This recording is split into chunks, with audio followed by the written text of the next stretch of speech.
My name is Quinn. I'm 34 years old and the founder of a health tech company currently serving more than 100 hospitals across the United States.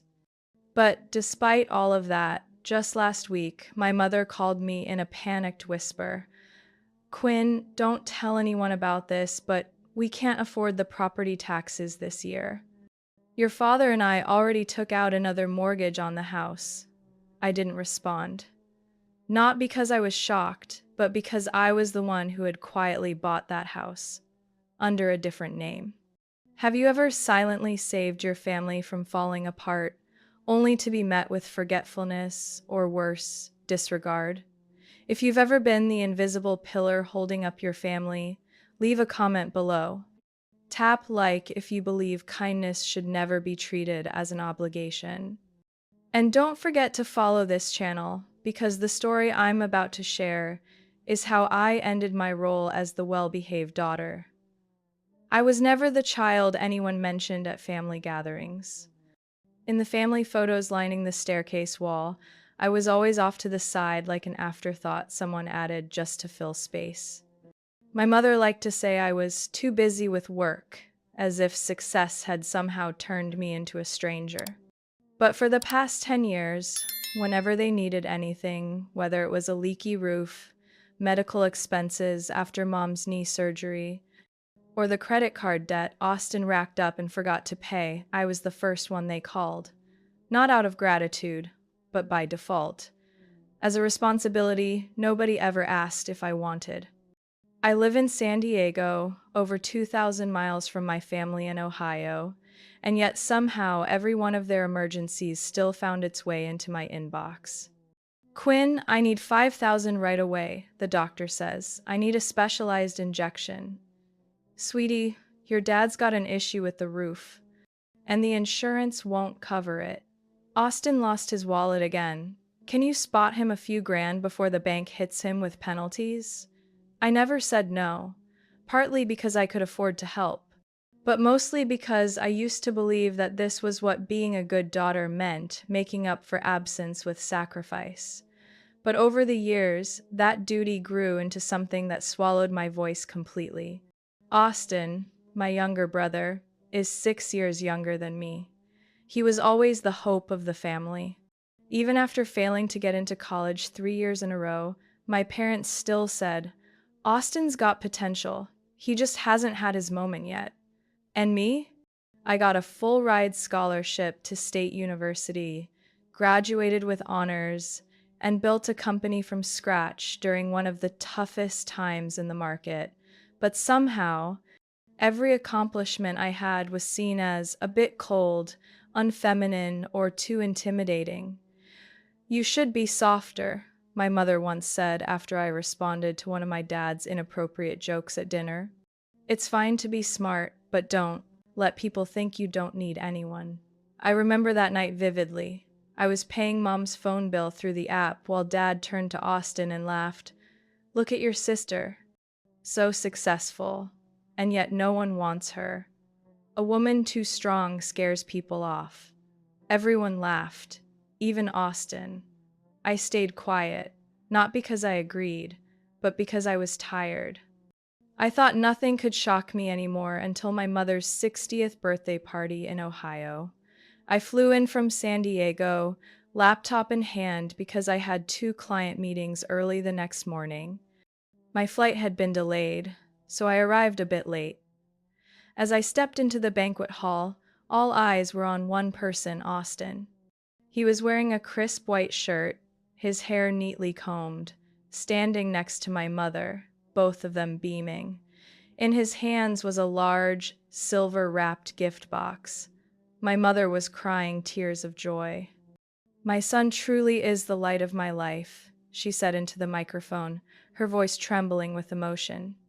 And today, your father and I are so thrilled to announce we've helped Austin place a down payment on his first home. $120,000. He deserves it, don't you all agree? Applause echoed across the room.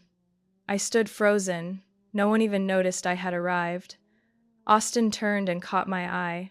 A flicker of guilt flashed across his face, but then he smiled and walked over to hug me. You made it! I have amazing news to tell you. You mean about the house? I asked calmly. Austin smiled. Yeah, how did you know? Mom and Dad helped with the down payment. It's close to the old church, 4 bedrooms, a big backyard, great for kids in the future. I thought you were unemployed, I asked not loudly, but loud enough for a few people nearby to hear.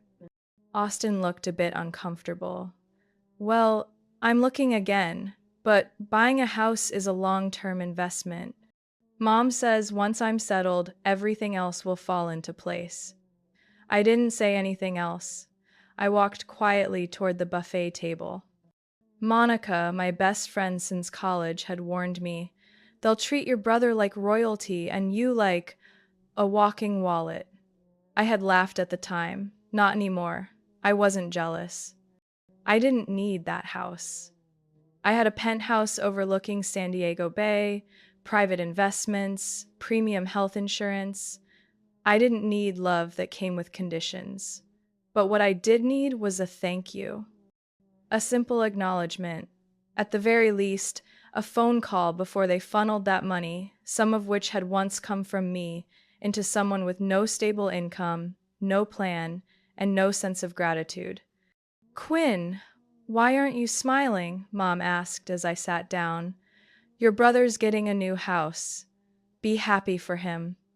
I am happy for him, I replied, sipping my water. Just wondering how long that house will last if I'm still the one covering the taxes, utilities, and maybe another round of unemployment.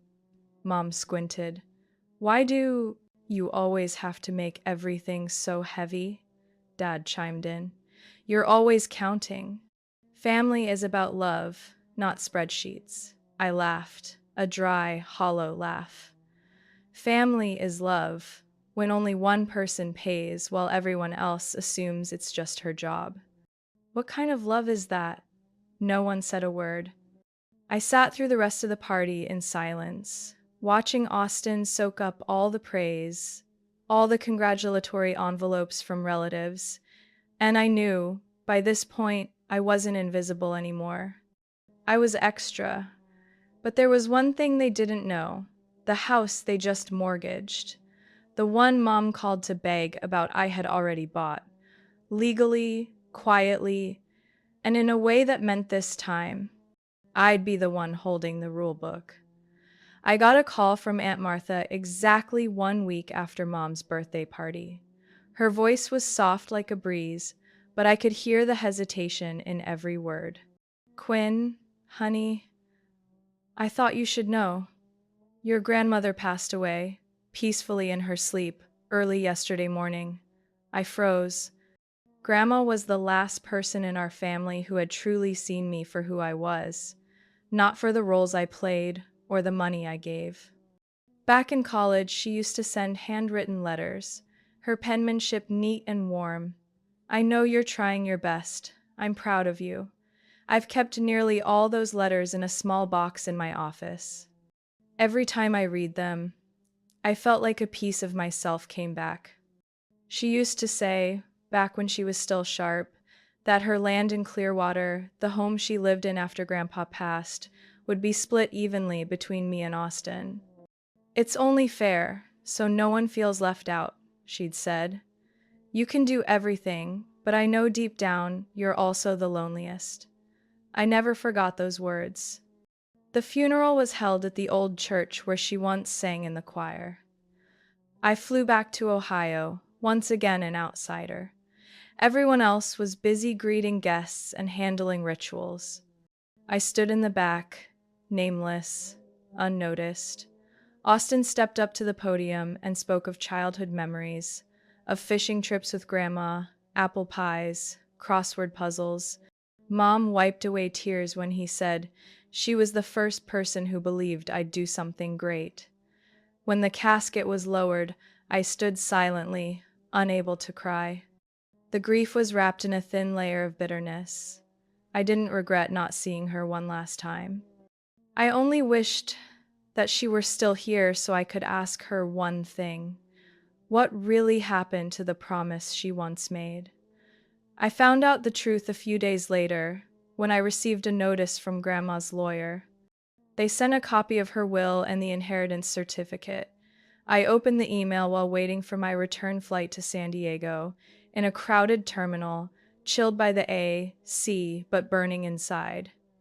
Dear Miss, Quinn Bennett, according to the will updated 3 months before her passing, full ownership of all properties, including the main house and 3 adjacent plots in Clearwater, will be transferred to the sole heir, Mr. Austin Bennett.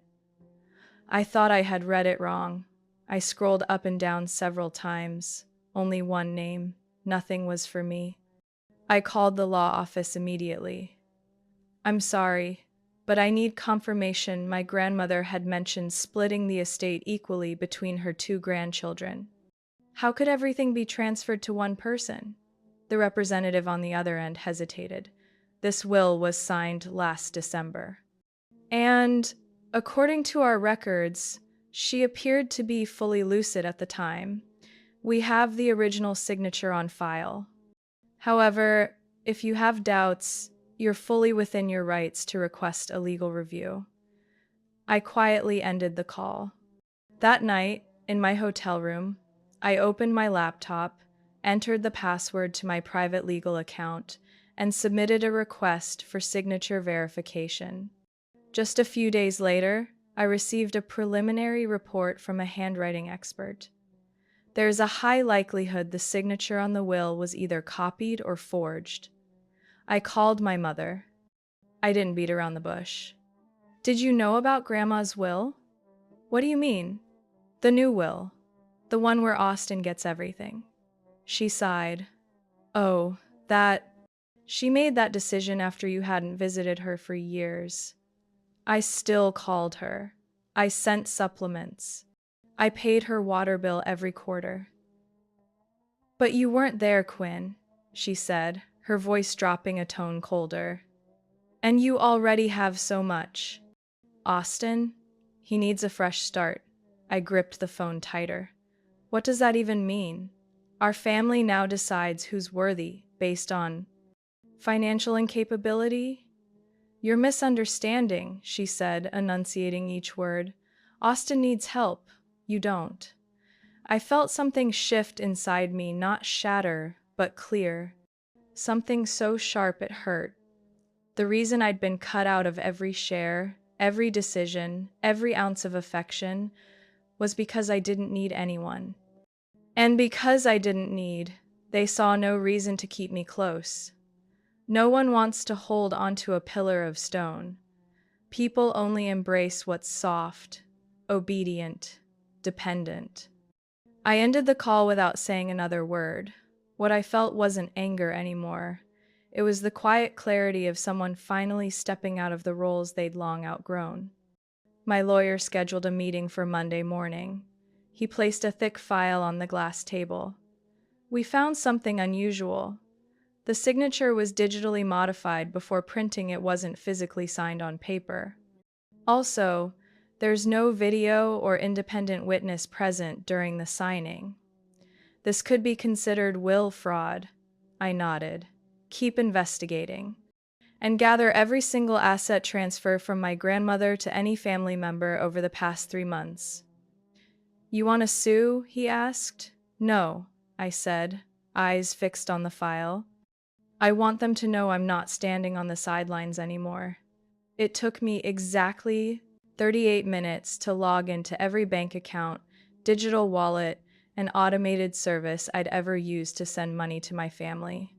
Not because I couldn't remember the passwords, but because every time I saw a recipient's name, I had to pause. My mother's name showed up on a recurring $300 monthly transfer labeled medical support. My dad's next to a lump sum of $8,000 for roof repairs after the storm. Austin's came up the most: 500, 1,000, 2,000, for all sorts of reasons. Maxed out credit cards, tuition do-overs, a new phone because it was stolen. I started disabling every setup, stopped all auto transfers, moved every dollar from the shared account with my mother into my own, permanently locked the digital wallet linked to Austin's phone, I did it all with a strange calmness. No rage, no shaking, just certainty, as if each stream of money wasn't just cash, it was a chain, and I was unfastening each link. After closing the final account, I opened my laptop and created a new Excel file. On the first row, I typed emotional audit log. I began with what I remembered clearly. April of 2016, Austin lost his car because he couldn't afford insurance. I wired him $3,500 even though at the time I had just launched my company and had barely $10,000 in cash. August of 2017, Dad needed to replace the entire HVAC system. $6,000, I wired it straight to the technician. Every entry came with a memory. The night I was in a pitch meeting with investors, still holding the phone, guiding Mom through her bank login. The day I canceled my first vacation with a boyfriend because Austin texted, "I'm short on tuition, just need a loan, I'll pay you back next month." No one ever paid me back, no one ever brought it up. As if I had never given. I dug through emails, old texts, bank statements, found transactions I had even forgotten: 300 for Mom's dental checkup, 1,000 for Austin to cover a rental deposit he bailed on just 3 weeks later. One year, I even paid for the entire batch of New Year's gifts for our extended family because Mom and Dad were tight on funds. The spreadsheet kept growing, each row a paper cut, each figure a piece of me stripped to cover their gaps. I added a column for notes, reason, who asked, when. Sometimes it read, "Mom called at 11 p.m., crying about not having enough for her meds." Sometimes, Austin texted, "If you don't help me, I'll lose my scholarship." I logged it all. Not to accuse, but to remember. By midnight, I scrolled to the bottom row, hit Control plus Shift plus T to autosum. $392,845.60. I stared at the number like it was physical proof of something I'd never had the courage to say out loud. I wasn't loved. I was used. The next morning, Monica showed up. She brought coffee, set her bag on the table, and looked at me with an expression only someone who's been through the same kind of pain could truly understand. "Did you do it?" she asked, pulling out a chair beside me. I turned my laptop so she could see the Excel sheet. She read the title, scrolled to the bottom. When she saw the total, Monica gave a low whistle. "Damn, you're almost at $500,000. I gave a half-hearted laugh. I keep wondering, has anyone in this family ever thought about paying back even a tiny bit? No, because they don't see your giving as sacrifice. They see it as duty," Monica replied. "You're the most stable one. And in families like that, the stable one always gets drained until there's nothing left." I sat still, my fingers curled around the coffee cup. I used to think being a good daughter meant never letting anyone worry. Now I understood I was just the pressure valve. As long as I existed, they never had to take care of themselves. Monica leaned down and pulled a USB drive from her bag. "I copied all the old docs you once sent me. Invoices, money transfer confirmations. If you're planning your next move, use this." I looked at her, grateful. "Do you think I'm going too far?" "Too far?" Monica raised an eyebrow. "You're doing what you should have done 5 years ago. Stop funding a system you never signed up to be the foundation of." I opened a new spreadsheet. I created sections: current assets, emergency fund, retainer for legal counsel, contact list in case of disputes. I started building my exit plan clean, lawful, and final. I didn't need them to pay me back. I just needed them to stop taking. That afternoon, I got a text from Austin. "Hey sis, can I borrow $3,000 real quick? I'll pay you back by the end of the month. Got something important to take care of." I didn't reply. An hour later, Mom called. "Quinn, Can you help your brother a little? I heard he's in a tough spot. I looked at the phone and pressed decline. I didn't feel guilty, I just felt light. Light in a way that, after all these years, I had finally stepped out of the role of the perfect daughter, and I started living as a human being. Not a walking wallet, not a support system, not a life raft, just myself, with the right to keep what I created, and the right to say no to being the only name on the list of givers. My phone had been vibrating nonstop since early morning. Texts, missed calls, voicemails, all from my mother. Quinn, call me back. Urgent. I don't know what's happening. The bank sent a letter saying the mortgage account is delinquent. They're going to repossess the house if we don't pay within 10 days. Do you know anything? Why didn't you tell us? I sat in my office, morning sunlight pouring through the glass window, warm but somehow cold. I didn't answer. I wasn't even surprised. I knew this day would come, just didn't expect it so soon. The afternoon before, I had received a notice from the property management company. The property under Quinn Holdings LLC is currently under payment protection. The unresolved debt from the tenant has exceeded the contract limit. The house my mother currently lived in, legally, was owned by a company in my name. When I bought the house back, I didn't tell anyone. I didn't interfere with their lives either. I just waited quietly to see how they'd manage without my support. But apparently, they still believed miracles were a given. 7 calls from Mom, 2 from Dad, and 1 from an unknown number I didn't pick up. I was about to switch my phone to airplane mode when a notification popped up. Austin had just made a post. I clicked to view it. Family is not something you bargain with. When one of us is struggling, the other should step up. But not everyone has a heart. Some people put money above all else. Some people forget where they came from. Attached to the post was a picture of my mother crying on the front porch. Her face blurred by tears, but the caption below the image was sharp. My mother doesn't deserve to be treated like this. Hundreds of comments followed. Friends, relatives, even strangers. What kind of daughter does this? Successful people often forget their roots. Poor woman, raised them and now she's abandoned. I read them all and didn't like a single one. The only emotion I felt was detachment, like I was watching a story that had nothing to do with me. Like the person being publicly dragged wasn't me, the one who had once wired $40,000 to pay off the debt on the very house they were about to lose. I was about to close the app when I got a messenger notification. A message from someone named Rachel. Hi, I know it's a bit sudden to reach out like this, but I think you need to know something. I'm Austin's ex-fiancé, and I don't think you know the whole truth about your brother. I blinked, surprised. I replied, Hi, Rachel. Thanks for messaging. Could you explain more? She responded almost immediately.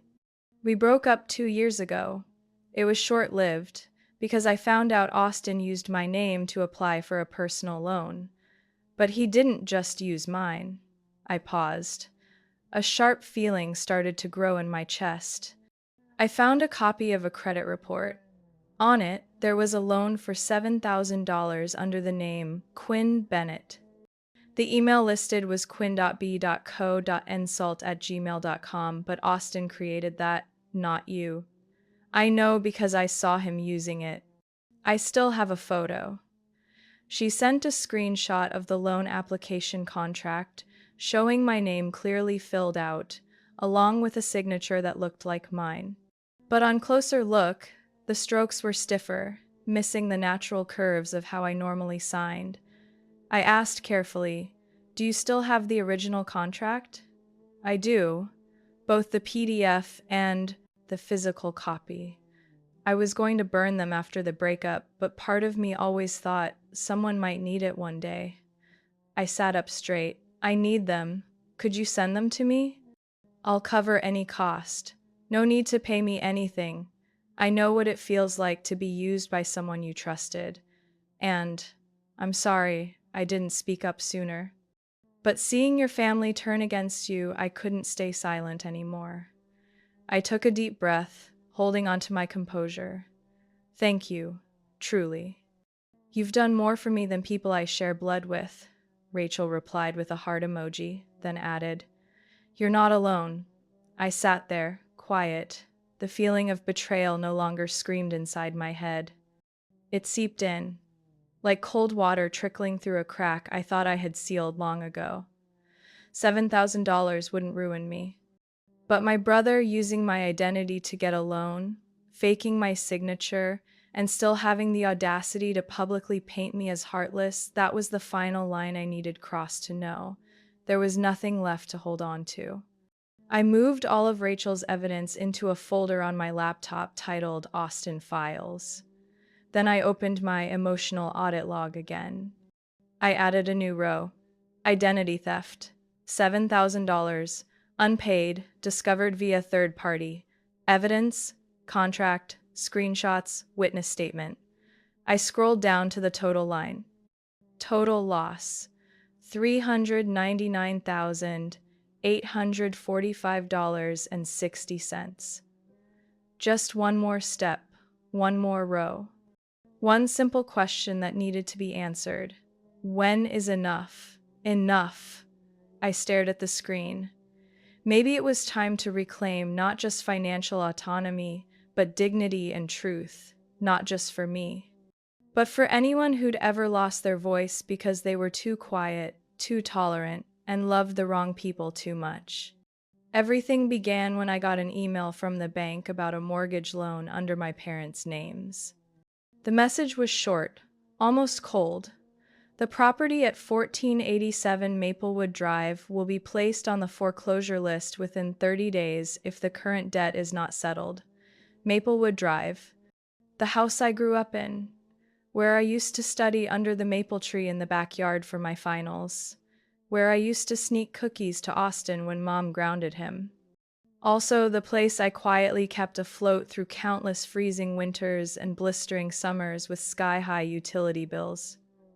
I reread the email 3 times, not to check the wording, but to make sure I was ready, that it was time.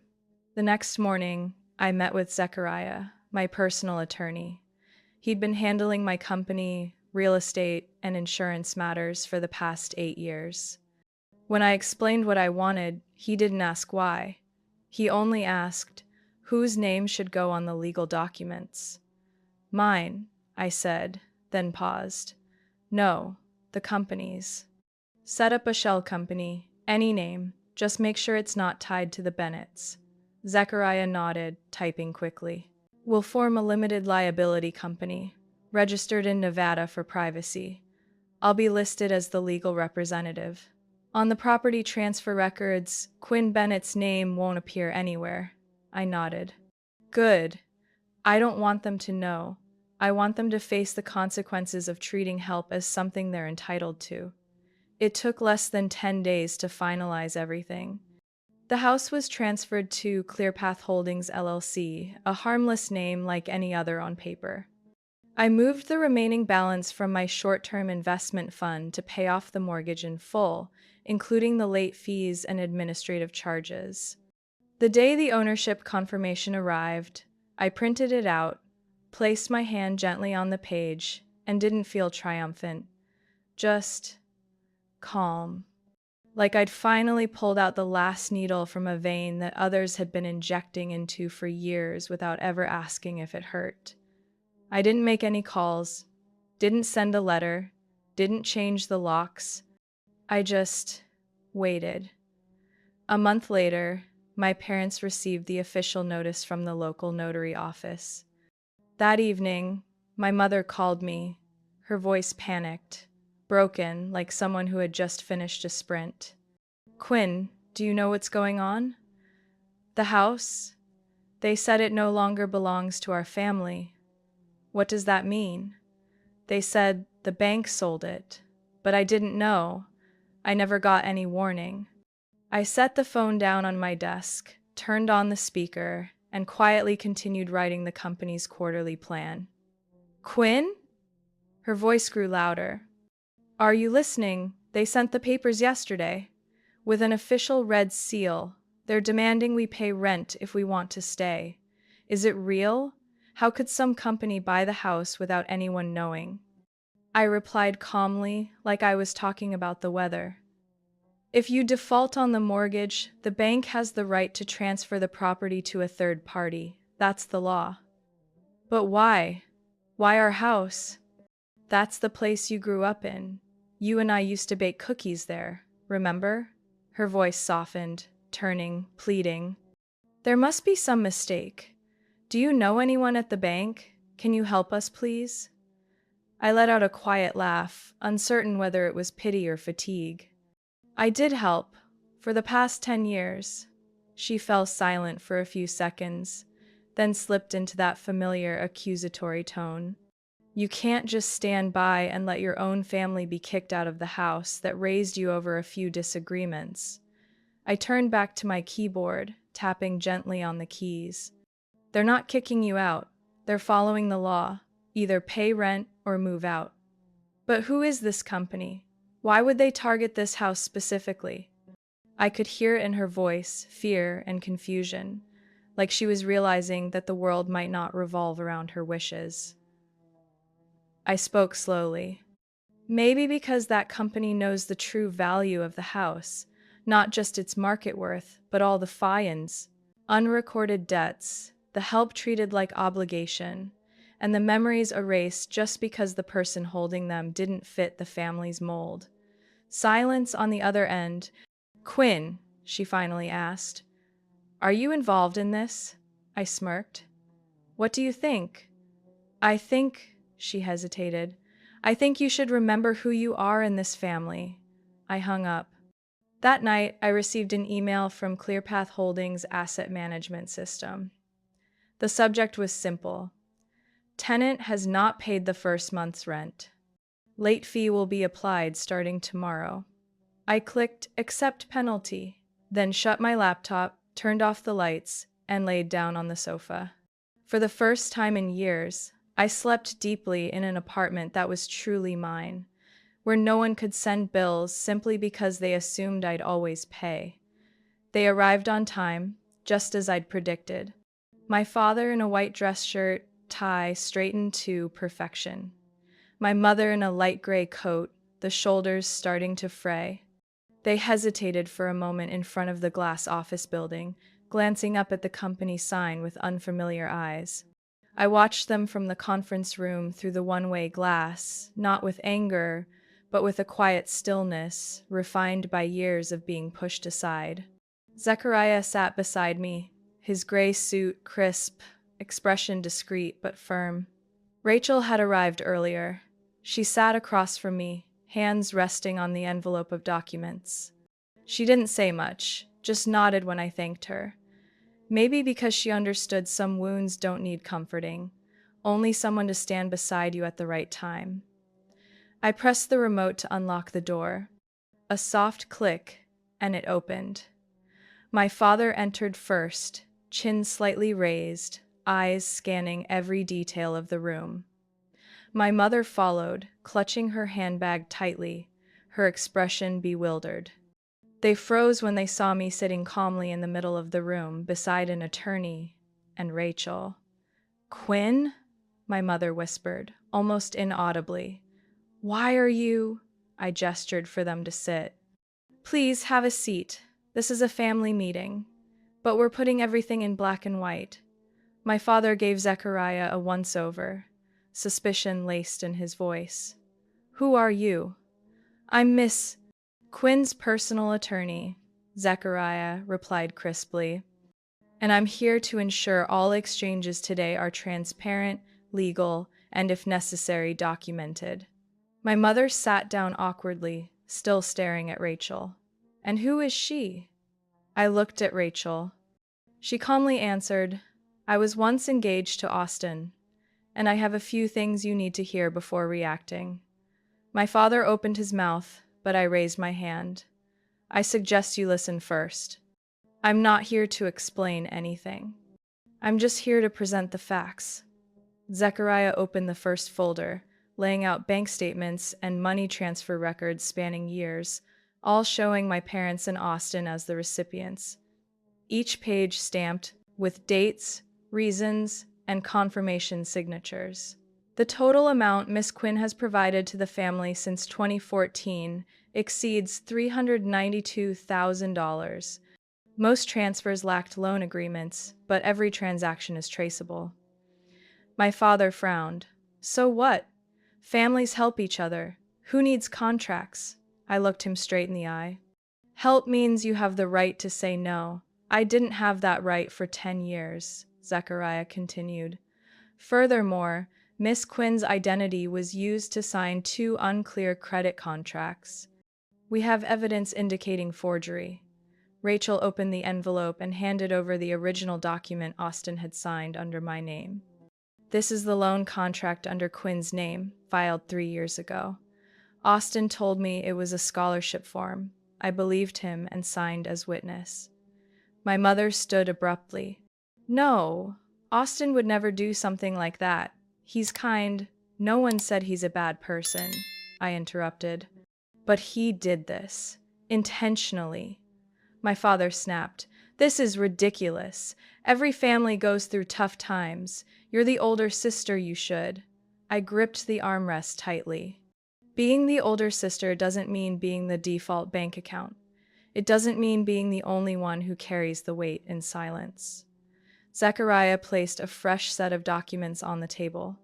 This is the transfer file for the Maplewood Drive property, executed by ClearPath Holdings 6 weeks ago. My mother's eyes widened. That company? That's you? I nodded. I bought the house when I saw the bank preparing to foreclose. I didn't evict you, but I won't let myself be used anymore. The room thickened with silence. My father looked from me to Rachel, as if searching for a crack in everything that had just unfolded. Rachel spoke gently. I stayed quiet because I didn't want to get involved. But when I saw how you treated her publicly, I couldn't stay silent anymore. My mother began to cry, tears streaming down her face, her hands trembling as she held the papers on the table. Why would you do this to your own mother? I didn't answer right away. I slowly pulled a single page from the folder and placed it in front of her. Because you signed grandmother's new will without telling me. Her face went pale. I just thought you didn't need anything anymore. You already had everything. And you never once asked if I needed love, I said, my voice thick but no longer weak. You never asked if I needed protection, gratitude, or just to be seen as a normal part of this family. My father stood up, ready to walk away. This is over, Zechariah nodded. Yes, but if you leave without signing the acknowledgement of transactions and agreeing not to interfere with the transferred property, we'll be filing with the court within 3 days. My father turned back, gripping the chair tightly, his face flushed. I added quietly but firmly, I don't want a lawsuit. I just want closure. Rachel looked at me and nodded. I knew in that moment we were no longer silent women. We were witnesses for each other. And we had proof. I thought they'd stay quiet after that meeting, at least for a few weeks. But just 2 days later, it all exploded like an oil slick spreading out of control. My mother posted a long message on Facebook, attaching an old photo of me at 9 years old standing next to a homemade birthday cake. The caption below was what made me read it over and over to believe it was real. Raising a child right only to be betrayed. Who hasn't made mistakes? But airing dirty laundry, shaming the family. Is that still blood? The comments poured in quickly. Relatives, friends, even strangers who only knew her through food photos and Bible quotes. They sympathized, they condemned. And of course, they named me. Austin wasn't far behind. My brother posted a 5-minute video standing in front of the house that had been repainted light gray by the new management company. His expression was full of indignation, carefully curated. He said my full name, Quinn Bennett, my sister, once the pride of our family, has now turned against her own blood. She says she wants justice, but what she really wants is revenge. I'm working with legal counsel to file a lawsuit for harassment, defamation, and damage to reputation. The video spread fast. Within a night, it had thousands of shares. They labeled me as a broken ATM, a traitor daughter, and a successful but heartless woman. I didn't speak, didn't respond, didn't explain. I just sent one email to Franklin County Financial Fraud Division subject, report of financial forgery and inheritance asset misuse attachments. 23 files, cash transactions from my personal account to the family account over the past 10 years, credit contracts under my name that were not signed by me, signature verification results from my grandmother's will, recorded, conversations between Austin and Rachel, email confirmation from the bank about the property transfer without the original owner's consent. I hit send without hesitation. This was no longer a family matter. This was legal. This was the final line between kindness and the law. The next day, I met Rachel again. She came with a USB drive containing all the recordings from when she was still living with Austin. She played one clip at a quiet cafe we used for private meetings. "Listen to this part," Rachel said, handing me an earbud. Austin's voice came through, loud and clear, arrogant and casual. "What's she gonna do? My sister's never sued anyone. She makes money, sure, but with that cold attitude, no one's ever on her side. Borrowing a few grand? No big deal," Mom said. "If she doesn't say no, it means yes." Rachel nodded. "I have another clip. Austin talked about forging your signature for a credit application. He once bragged that he practiced by tracing it over thin paper. I closed my eyes for a few seconds, then opened them. Send everything to my lawyer. Include date, location, and timestamp. "You're ready to take this to court?" Rachel asked, not in doubt, but as confirmation. "I've spent too long being the emotional safety net for everyone else," I said. "It's time the truth came out." That same day, I got a call from Zechariah. His voice was calm as always, but firmer. "The investigators reached out," he informed me. "They've opened the case. And Quinn, they say, this is a big one. It could expand into other fraud cases linked to Austin, both in credit and real estate."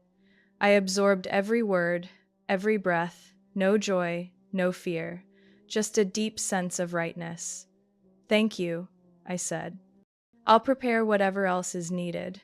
Zechariah paused, then added, "They're also reaching out to a few witnesses. Rachel has agreed. She's incredibly brave." I smiled slightly. She used to be someone's fiancé. Now she's a witness.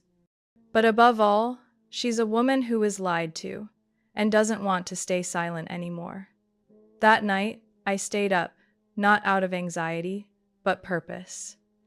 I reopened my emotional audit spreadsheet and added a new column: psychological and social impact. Under each financial entry, I added notes like postponed vacation plans, personal brand damage, community alienation due to defamation. As I typed the final line, my phone rang. It was Austin. I let it ring until the third cycle before picking up and switching to speaker. "Quinn," he said quickly, "you can't do this. Everyone's watching. I could lose my job, my credibility." I cut him off. "And you don't think I've lost anything?" "I know, but we're family. We can settle this privately." "Family that forges my signature to take out loans?" I asked, voice calm. Austin was silent. I continued, "Family that posts online to publicly shame me so thousands of strangers can judge my life?" "I didn't think it'd go that far." "Then you underestimated the truth and overestimated my willingness to keep covering it. You're going to destroy everything." "No, I said, "You did that. I just stopped hiding it for you." I hung up. This time, nothing inside me broke. Just a deep quiet like the bottom of a lake, where everything heavy finally sinks. I got another call from Zechariah on Tuesday morning, while I was sitting in a conference room prepping for a presentation to a team of visiting healthcare specialists from Atlanta. "Quinn," he said, his voice low but firm. "Austin was taken into custody this morning." I held the phone close, tilting slightly into the hallway to avoid my colleague's gaze. "On what charges?" "Three main charges: forgery, identity theft, and intentional asset misappropriation through fraudulent activity," Zechariah said. "The police have sufficient evidence from the credit agreement under your name, Rachel's testimony, and verification from the handwriting analysis team." I didn't speak. I didn't feel triumphant. I wasn't shocked. I just sat still for a moment, like a familiar soundtrack had cut off mid-note. "I think you should brace for public backlash," he added. "Your family, they're not going to stay silent." "Thank you," I replied quietly, then returned to the conference room and carried on with my presentation like nothing had happened. That afternoon, I stopped by my usual cafe, the one with the table by the window, where the golden hour light hit just right and turned a latte into a still life painting. Monica came in shortly after, carrying her laptop, her mask tugged down under her chin, looking both frustrated and worried. "You're being called a traitor daughter on some forums," she said, opening her laptop and pointing at the screen. "There's a whole Facebook group dedicated to reposting old photos, quotes, and posts from your mom. They even clipped a video of Austin crying while being escorted out." I glanced at the screen. The headline was in bold, all caps. "From success to cold-hearted, the Bennett family's tragic tale." Beneath it were long comment threads. Horrifying. "I'd rather have no daughter than one like that. She must be blinded by money. Kids today only think of themselves. How can you be so heartless to your own blood?" I slowly pulled my coffee cup closer, resting both hands on the table. "Has anyone asked about the facts? About the documents? The evidence? That my identity was used to take out loans?" Monica shook her head. "No. Because in their eyes, your brother is crying, your mom is losing her home, and you're sitting in a sleek office, wearing a blazer, holding a cup of coffee." I laughed under my breath. No sound, just the bitter amusement at how simple it was to manipulate emotion. Tears always beat reason, especially when the one crying is assumed to be the weaker party. "My mom did a live stream around noon," Monica continued. "Said your grandmother's land was stolen through cold-hearted legal tricks, and that you played lawyer to snatch the inheritance." I opened my phone and went to the county property records. It was updated. The guardianship of my grandmother's remaining land was officially removed from my mother, after the review board confirmed the signature in the will didn't match the original handwriting sample. The law doesn't look at tears, it looks at paperwork. And in the paperwork, my mother's name was gone. I still remember the day I found the old copy of my grandmother's will in her safe. The handwriting was firm, slightly slanted right, unmistakably hers. It clearly stated, "The west side of the land goes to Quinn, the east side to Austin, equal halves for fairness." But then, somehow, that version vanished, replaced by a new one with my name erased. Now, everything was clear. But social media doesn't care about clarity. They only care about who's crying. And the better you cry, the more viewers you get. A week later, I received the official notice from the real estate office. The property on Maplewood Drive had been fully transferred. The new lease agreement was emailed and mailed to my parents, along with a request for early payment. 3 days later, a silver gray envelope arrived at my door. Inside was a handwritten letter from my mother. If you have any shred of conscience left, please give us more time. I didn't think you'd be this heartless. That house isn't just a place to live, it's where I've poured my whole life. If you force me out, I'd rather sleep on the sidewalk. I laid the letter flat on the table, didn't fold it, didn't put it away. Just left it there like a quiet reminder. I used to be the one holding everyone up. Now, I was the one holding the door. I didn't respond. I didn't evict them. I just stopped carrying the weight. Maybe to them, that was the unforgivable crime. I posted the story on a Friday night, after a long day of back-to-back meetings and a near sleepless night. Sitting on my couch, laptop in my lap, I logged into a personal finance forum for women, a space I'd followed for years but never once posted in. I didn't use a dramatic title, just, I stopped supporting my entire family and they called me a traitor. Then I told the story, names and all.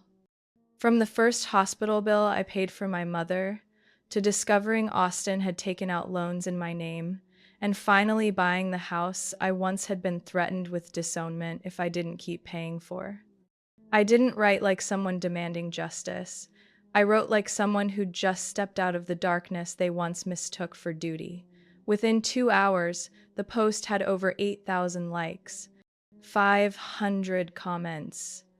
My inbox flooded like a summer rainstorm, sudden and unstoppable. Women from across the country, even other countries, began sharing stories just like mine. One wrote, I once sold my only car to pay off my dad's debt. He promised he'd pay me back. It's been 10 years. Another, I didn't go to college because my mom said that money should be saved for my brother. She said I'd get married anyway, so school was a waste. I read every line. Every line.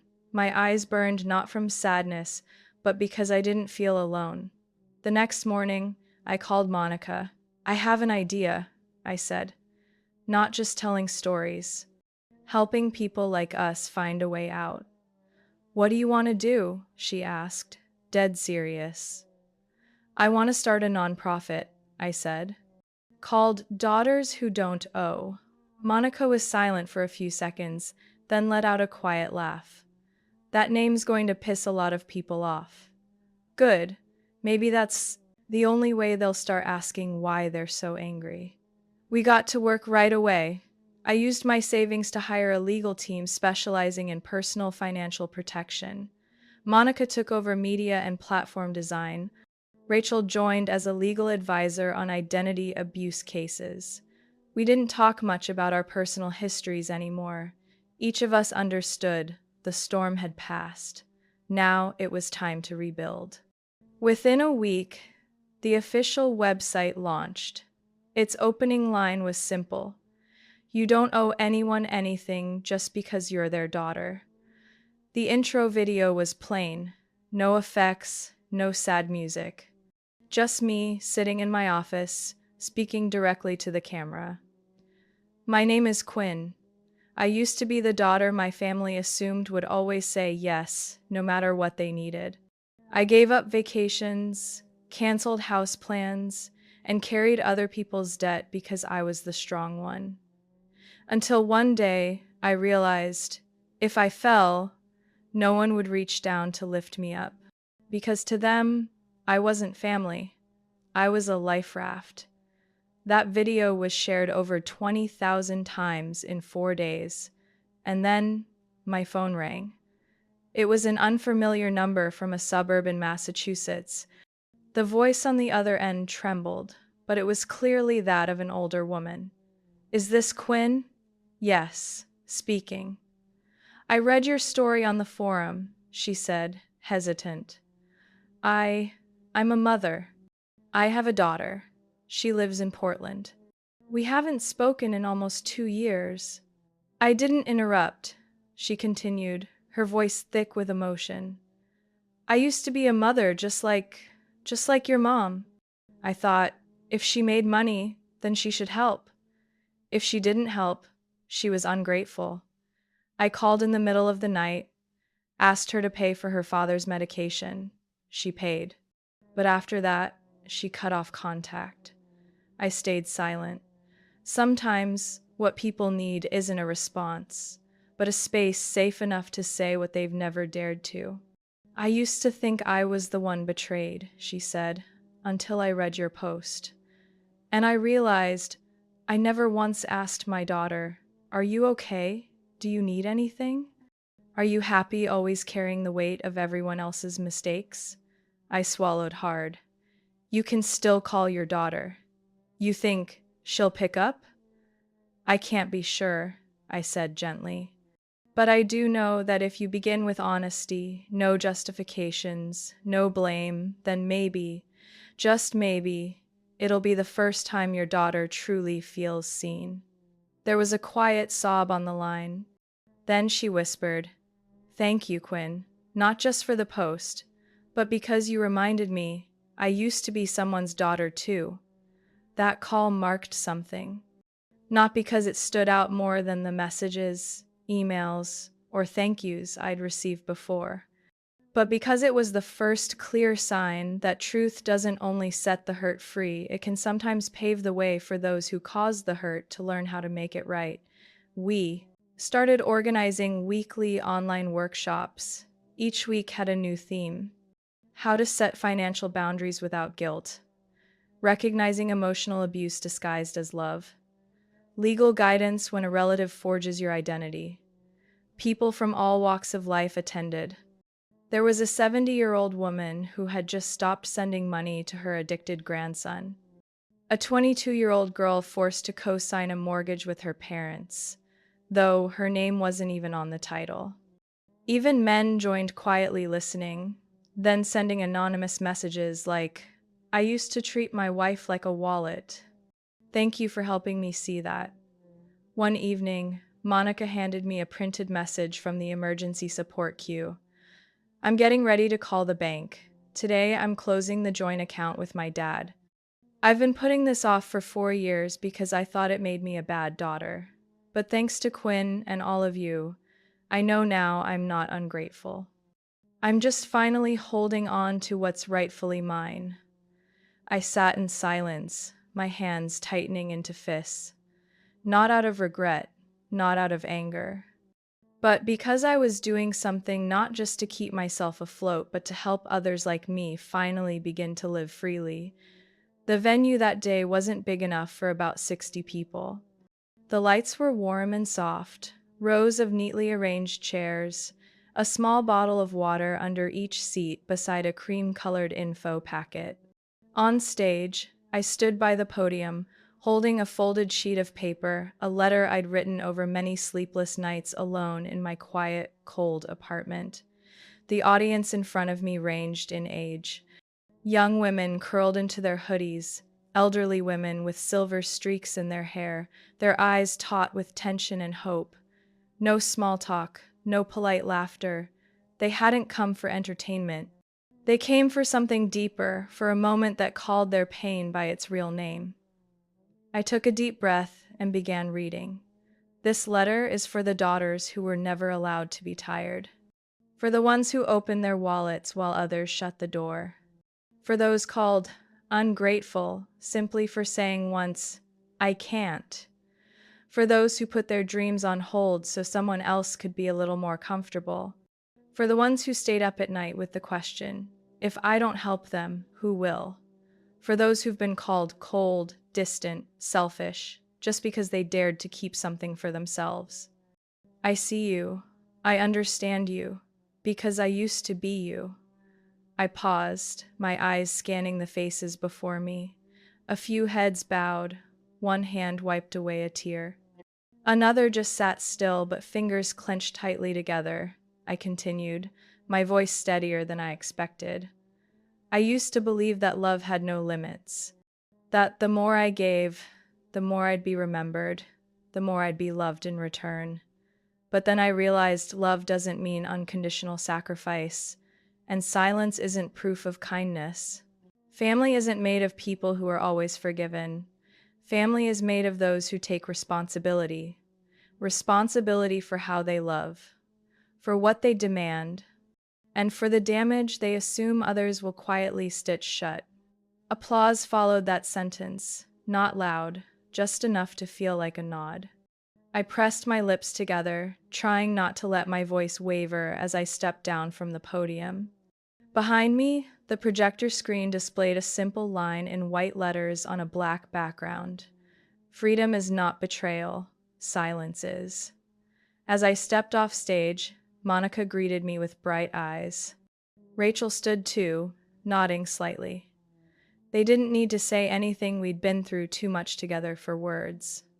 I was heading toward the back of the room when a small movement in the last row made me stop. My mother was sitting there. I didn't know when she'd arrived. No one told me. No footsteps, no message.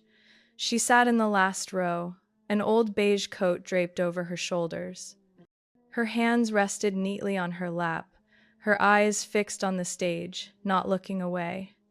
As I passed by, our eyes met for a brief second that felt as long as a decade of distance. She said nothing, just stood slowly, stepping toward me, carefully, like every step was a confession. We stopped just one step apart. I didn't reach for her. I didn't hug her. I just stood still, waiting to see what she would choose. My mother opened her purse, took out an envelope, and handed it to me. I accepted it, feeling the paper slightly warm, as if she'd held on to it for a very long time. "In here," she said, her voice softer than I'd ever heard, "is a list of everything your father and I received from you. Every payment, every year. I compiled it myself after reading your story. You called it an emotional audit. I call it the list of all the times I took your kindness for granted." Before I could respond, she pulled out another slip of paper, a bank receipt. "I sold the car," she said, voice shaking. "Used the money to repay the share from your grandmother that I stole for Austin. I don't know what I can reclaim, but I want to start with the truth."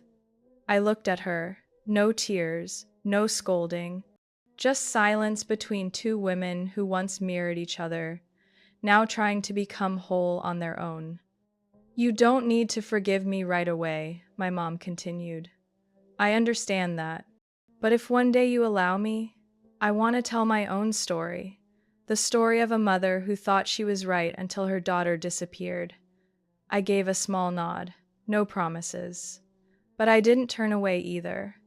"1 week from now," I replied, "the organization is hosting a private session just for mothers. You can join if you're ready to tell everything." "I'll be there," she said, then quietly stepped back, as if afraid to break the fragile thread just woven by truth. As she turned and walked out of the hall, I remained still. The room slowly came alive again with conversation, warm hugs, scattered words of gratitude. But I stood quietly, envelope still in hand, feeling something in my chest loosen just a little, not quite forgiveness, but the first step of recognizing that even pain can become a beginning if we're willing to face it. I turned back to the stage, where the words still glowed. "Freedom is not betrayal, silence is." And inside me, there was an empty space that no longer bled. What do you think about my story? About a daughter who thought being strong was enough to hold everything together until she realized that same strength had made her invisible in her own family. If you've ever stood in that place, ever sacrificed without being remembered, ever helped only to be told it was your duty, I want you to know you are not alone, and you have the right to stop.